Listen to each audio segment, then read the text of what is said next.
So with the PS5 and the Xbox Series X launching later this year, we're all eagerly anticipating what Activision are going to do with the next-gen Call of Duty. Well, we've actually got some leaks to detail everything, so let's dive into it. Don't you think that it's pretty strange that we're almost in July and we haven't seen any official stuff from Activision and the next Call of Duty game?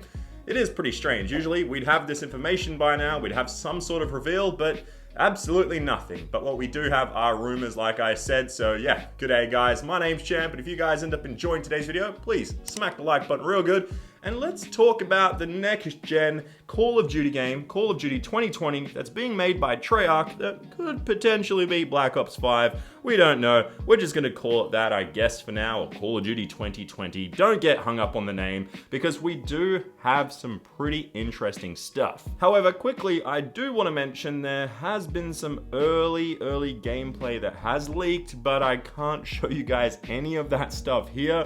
So you're gonna have to do some digging around yourselves. I can't even link it in the description, my apologies. But what we do have right here are some Call of Duty 2020 multiplayer details for the PlayStation 5 and the Xbox Series X, coming from Exclusive Ace, who is a YouTuber who's actually been pretty spot on and had some pretty credible sources come to him over the years. And he is giving us some information right here. So let me show you guys a little bit about that right here. So Call of Duty 2020 multiplayer details. The game is set in the Cold War. There's no official title for the game just yet. Like I said, we can call it Call of Duty 2020, or we can go with Black Ops 5 because it is a Treyarch game after all, so I'm pretty confident this game is going to be pretty awesome. But the code name internally for the game is known as Zeus. That pretty much doesn't really mean much, but yeah, it's set in the Cold War, so it is gonna be something like the Black Ops series in the original days, maybe. Now, what's really interesting that's been noted down is that the game is targeting a Q3 release instead of a Q4, which is usually that November period, so we may be seeing a September or an October release. I'm pretty sure September looks like it could be a potential, and the way Activision are targeting their gameplay for this game isn't going to necessarily bring us a Warzone-like mode with Battle Royale. So that may stay as the mainstay for Battle Royale, and that is the plan by Activision so far. So that's going to take a lot of pressure off Treyarch to deliver us just multiplayer, zombies, and the campaign. And yes, Warzone will be a part of it because they're bringing that in, so it doesn't mean that they have to go all out and build something from the ground up. You can see there, it does say campaign, multiplayer, and zombies, and then Warzone will carry on over. All the multiplayer maps are done, like you can see on screen right here, so that's a pretty worthy note to just note down, I guess. And at this stage, the campaign is fully playable, but not all the animations are complete. And since I did mention Warzone, they don't have to build it from the ground up, but this next bit is interesting because a new Warzone map will be added. So the game itself will stay Warzone, but it's going to have a new map. So I wonder how much development time that is going to bring to the staff at Activision,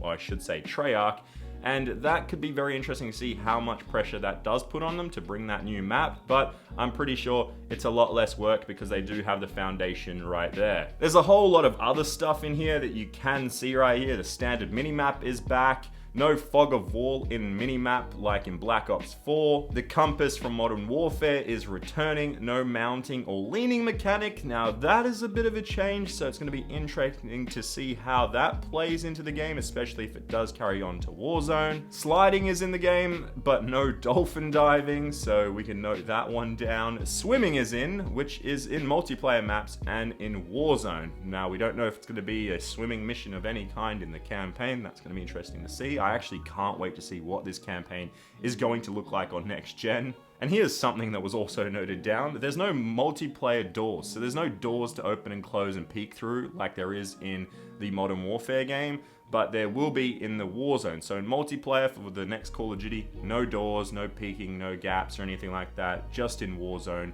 so that'll carry over. Also, the person bringing us this, Ace, he has stated that he has seen 9 out of the 10 maps that should be available at launch. Now the map design is more Treyarch in nature, but some are big and not 3-lane. Current map names that are known to us are Mall, Satellite, which is in the middle of a desert, Tank, Tundra, and KGB, which is a fairly small map, and I'm excited to see how that plays. Now, I'm not going to go completely in the rest of this because I want to touch on everything that you guys can see on screen, so you can pause the video here, read through what you want to see right here, because it is very, very interesting. And just another thing to bring up is that it is a 6v6 game. It is not a 5v5 traditional game, so that is pretty cool that it is 6v6. I do prefer the 6v6 over the 5v5 personally. It does bring more action. It does mean that you have to be more aware. So yeah, anyway, you guys can see a lot of the stuff here with the score streaks back, and there's a bunch of other interesting stuff, including the gunsmith is gone. But yeah, overall, this does look pretty promising. Like I said, it's a Treyarch game. I do believe that they will deliver. I do really put my belief into them.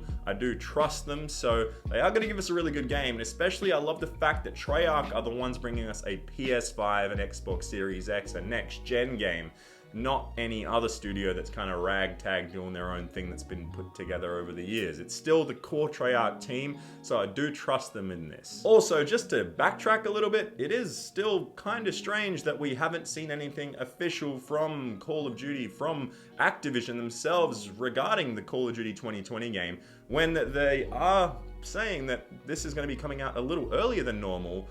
But how is that possible when they haven't really promoted the game or anything like that? Maybe it's guerrilla tactics where they're just going to launch the game and then give us maybe a month beforehand to kind of get prepared for this. But I doubt a multi-billion-dollar corporation like Activision with a huge franchise like Call of Duty would even risk doing something like this.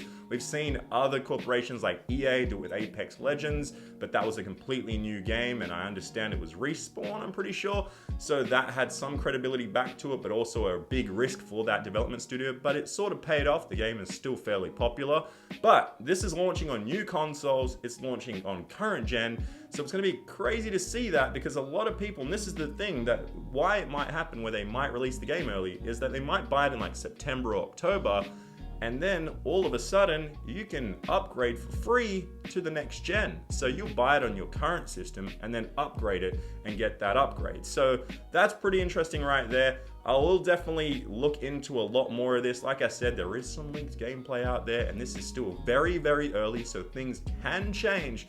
But I thought I'd give you guys this kind of news today because I wanted to focus more on a specific game today. And it is a game that I've been playing a lot, like Warzone I play a lot. Call of Duty I've played my entire life basically. So yeah, let me know what you guys think regarding this. There is more news tomorrow. Sorry guys, I am still trying my best with my hand. It is pretty hard. And also, if you guys do watch PKA, Painkiller Already. It's a podcast that's been going on for a decade here on YouTube, featuring a bunch of the old COD guys like Merca Durka. You got Woody's Gamertag and FPS Rusher on there, or FPS Kyle now.